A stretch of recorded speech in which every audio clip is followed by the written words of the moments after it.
देख सकते हैं जो समस्या है, करेंगे मेरे पूर्वज के नाम से खतियान है और दादा के नाम से 1960 का रिटर्न है, जमाबंदी कायम है, लेकिन जमीन पर जबरदस्ती विपक्षी कब्जा कर लिया है। 1980 में अपने परिवार का बंटवारा किया, जिसमें फर्जी जमाबंदी देकर मेरा जमीन भी बंटवारा कर लिया, जबकि उसके पूर्वज के नाम से जमाबंदी रजिस्टर 2 या 1 में नहीं है। मेरे पूर्वज उसको जमीन बेचा भी नहीं है। अब उसी में है कि एडीएम कोर्ट के आदेश मेरे पक्ष में हुआ, लेकिन विपक्षी जमीन पर कब्जा खाली नहीं कर रहा है। देखें, अगर मान लेते हैं जमीन पर एडीएम कोर्ट का आप आदेश हो गया है, तो आप जाएंगे, आप जो एक तरह से है ना थाना प्रभारी हैं उनसे बात करेंगे, है ना, अगर वो जो फैसला है वो दिखाएंगे।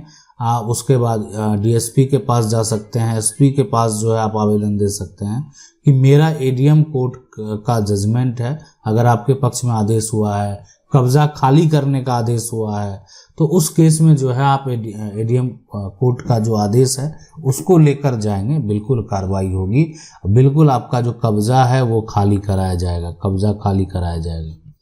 तो ये प्रक्रिया जो है आपको करना पड़ेगा। इसके अलावा मान लेते हैं किसी प्रकार की कोई सुनवाई नहीं हो रही है। अब क्या होता है कि एडीएम कोर्ट का आदेश आ गया, यहाँ पर उसको कोई हानि तो हुई नहीं, तो आप उस पर जो है आप चाहें तो उसके अनुसार या आपको सिविल कोर्ट में भी केस कर देना है, और साथ में उसमें उसके ऊपर जो है सबसे पहले क्या हुआ कि अगर वो फर्जी दस्तावेज जमाबंदी बना लिया है, तो ये फर्जी जमाबंदी जो आपका एडीएम कोर्ट का आदेश है, पहले आप उसको रद्द करवाइए।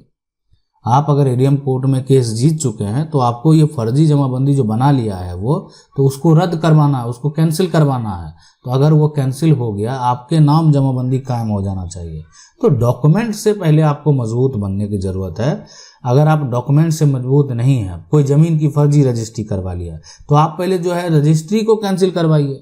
रजिस्ट्री अगर कैंसिल आप करवा लिए तो आप डॉक्यूमेंट से मजबूत हो गए, स्ट्रांग हो गए। जब अब उसका रजिस्ट्री का तो मान्यता ही नहीं है, तो वो कोर्ट में जो है कोर्ट केस में ज़्यादा दिन टिकने ही वाला नहीं है। अगर टिकेगा, कोई उलझन पैदा करेगा, कोई फर्जीवाड़ा करेगा, तो उस पर क्रिमिनल केस भी हो जाएगा और उसको जेल भी जाना पड़ सकता है। तो इसीलिए ये इतना आसान नहीं है। तो अगर आपका जो आदेश है उस आदेश अनुसार आपको सबसे पहले जो जमाबंदी गलत तरीके से किया गया है उसको आपको यानी जो एडीएम कोर्ट का आदेश है उसके हिसाब से उसको पहले रद्द करवाना है। और इसके लिए जो अंचल के अधिकारी हैं, है ना, जो तहसीलदार हैं, कार्यालय है, वहाँ पर आप आवेदन देकर जो है ये सारा प्रक्रिया कर सकते हैं। सवाल है, मेरे नाम पर केवाला है और उस पर जो है टाइटल सूट चल रहा है। अब सब समझ सकते हैं, ये जो है केवाला अगर बात करें जिसको आप रजिस्ट्री कहते हैं, है ना, वो मेरे नाम पर है और इस पर जो है यहाँ पर टीएस का केस चल रहा है। अब सवाल उठता है कि जमीन पे जो है गाय बांध कर रखता है, गोबर पानी है ना, जितने भी गंदगी होता है सब डालता है, दिखा कर। मैं अब चाहता हूँ कि उस जमीन पर 107 लगा दूं। 107 लगाने से मुझे क्या लाभ मिलेगा? देखें, सबसे बड़ी बात है कि उस पर अगर आप टाइटल सूट आपका अगर चल रहा है या जो भी है परेशानी समस्या है, तो केस चलने के दौरान अगर मान लेते हैं आपका ये केस चल रहा है और आपके पास आप चाहते हैं कि उस पर किसी प्रकार का विवाद हो रहा है, तो कोर्ट में ये बात स्पष्ट करके आप उस पर स्टे ले सकते हैं। आपको अगर स्टे प्राप्त हो जाएगा तो उस पर दोनों पक्ष का रोक हो जाएगा। जब तक फैसला नहीं होता है, दोनों पक्ष में से किसी भी प्रकार का कोई भी कार्यवाही नहीं करेंगे।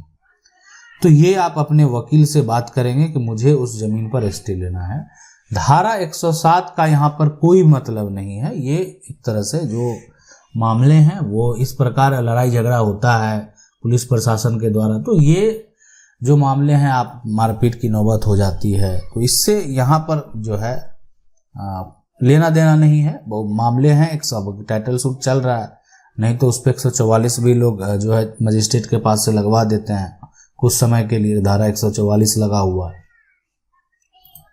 अब क्या कह रहे हैं कि सर मेरे भाई की रजिस्ट्री में विजेंद्र सिंह की जगह विजेंद्र सिंह लिखा गया है, उसमें उस समय आधार में हिंदी में नाम जो है ना वो गलत होने के कारण ऐसा हुआ। आपका एक बार सवाल पहले भी आया था, मैंने बताया था आपका, ठीक। इसमें जो है खतौनी में कैसे सुधार करें, इसमें देखें एक तरीका है नाम जो है सुधार करने के लिए, और नाम में परिवर्तन करने के लिए नियम है, कानून है। लेकिन अगर आप चाहें ऑप्शनल नाम में, मान लेते हैं कि जैसे क्या होता है रजिस्ट्री में अगर जो विजेंद्र सिंह है, ठीक है, और यहाँ पर विजेंद्र सिंह लिखा गया है, तो आपका जो आधार में नाम है ना, उस समय आधार में, अब आधार में आपका जो नाम है वो सही हो गया, अभी वर्तमान में जो आपका आधार में नाम है वो सही हो गया, तो आप दोनों नाम रख सकते हैं, विजेंद्र सिंह उर्फ विजेंद्र, या आप विजेंद्र सिंह हैं तो विजेंद्र सिंह उर्फ विजेंद्र।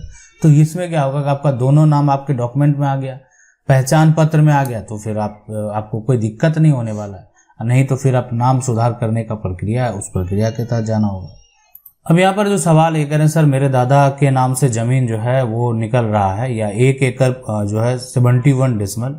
देखें ये एकड़ मेजरमेंट का है, यानी आप कहीं स्क्वायर फीट में मेजर करते हैं, कहीं गज में मेजर करते हैं, लेकिन रसीद भी कट रहा है, जमाबंदी भी मेरे दादा के नाम से है, जो खाता खतौनी भी जो भी है निकाल रहे हैं, खाता खेसरा यहाँ पर जो है 00 है। अब जो खाते में 25 प्लॉट हैं, अब जो हमें पता कैसे चलेगा कि किस प्लॉट से हमें जो है दादा का जमीन निकलेगा। खतियान में टोटल 15 एकड़ जमीन है और मेरे जमीन जो है निकल रहा 1 एकड़ इतना, हमें कैसे पता चलेगा? देखा, सबसे पहले पता चलने का ये तरीका होता है कि आपको क्या करना है, उस जमीन का जो आपका पहले का जमीन जो भी दादा के जमीन होंगे या परदादा के जमीन होंगे, उसका एक इंफॉर्मेशन जो है ना, मेसन के लिए अप्लाई करना है, के लिए आपको क्या करना है, अप्लाई कर देना है। यानी इंफॉर्मेशन निकालने के लिए अप्लाई करना है, यह एक लीगल प्रक्रिया है। आपको ये जो आपका एक तरह से जो भू राजस्व का कार्यालय है, आपका जो अंचल है, आप वहां पर जाकर कर सकते हैं।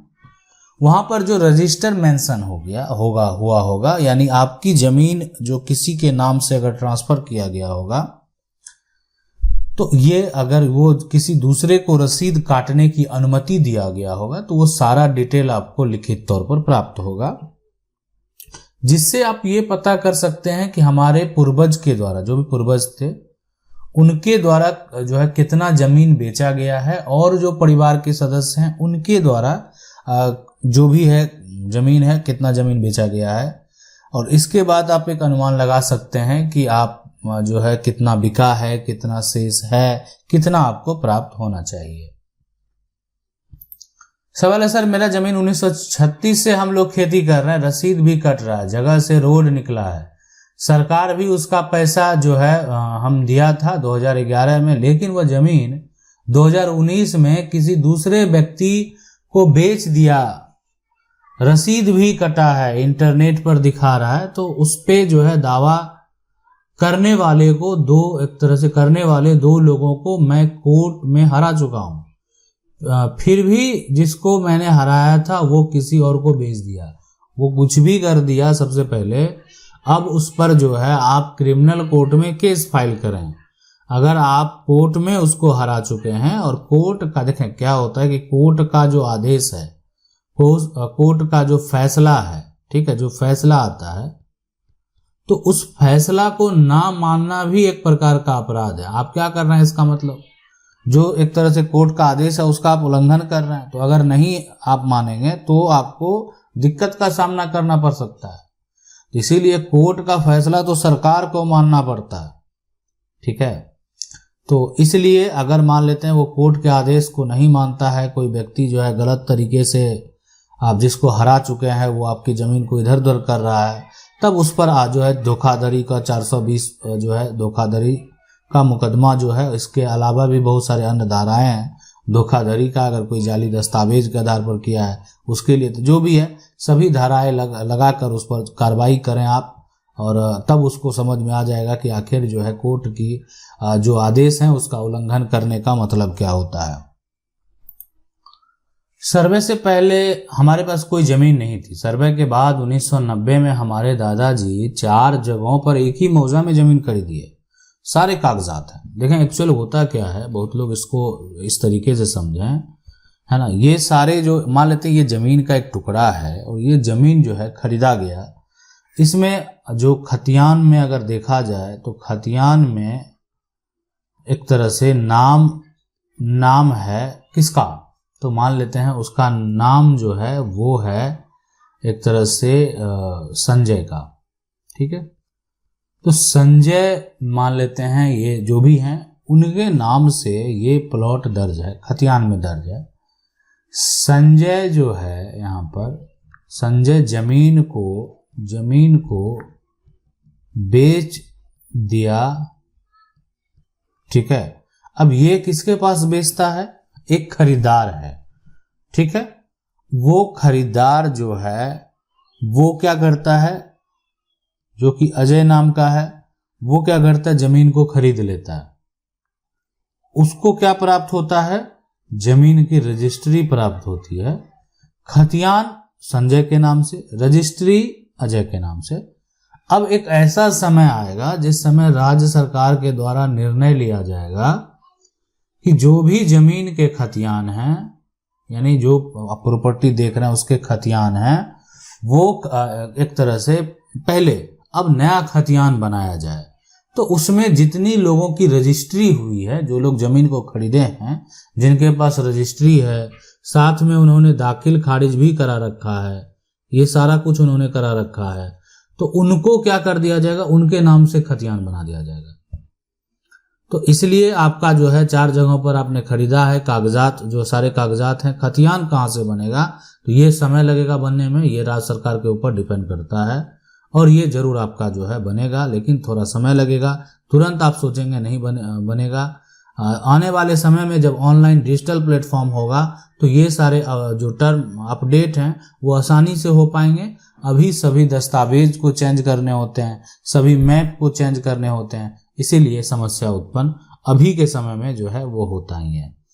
आशा करते हैं वीडियो अच्छा लगा होगा। वीडियो को लाइक जरूर कर दें, चैनल को पहली बार देख रहे हैं सब्सक्राइब करके जो बेल आइकन है उसको जरूर दबा लें। मिलते हैं अगले वीडियो में, तब तक के लिए जय हिंद।